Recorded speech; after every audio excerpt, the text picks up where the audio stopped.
सारा रारा होली है, सारा रारा होली है।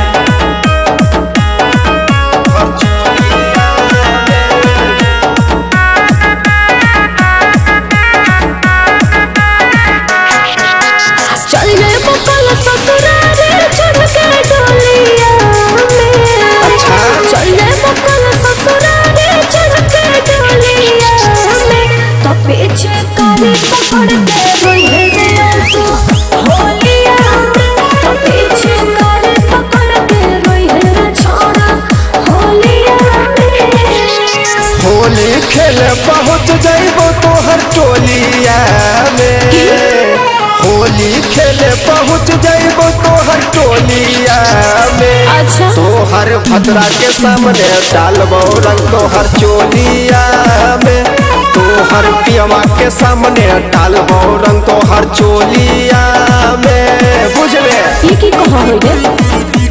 होली है, होली है।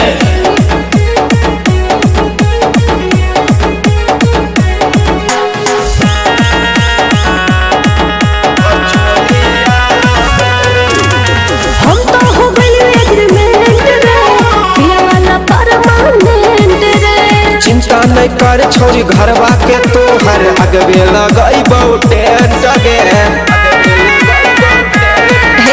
हम तो हो गइल एग्रीमेंट रे, पिया वाला परमानेंट रे। अगर चिंता नहीं कर छोरी घरवा के तोहर अगवे लगइबो टेंट गे। नहीं रे छोड़ा ये बात हम कोलिया में, काहे गे? नहीं रे छोड़ा ये बात हम कोलिया में। तोहर भद्रा के सामने डालबो रंग तोहर चोलिया में, तोहर पियावा के सामने डालबो रंग तोहर चोलिया में। समझो देख ले बहू। सारा रारा होली है, सारा रारा होली है।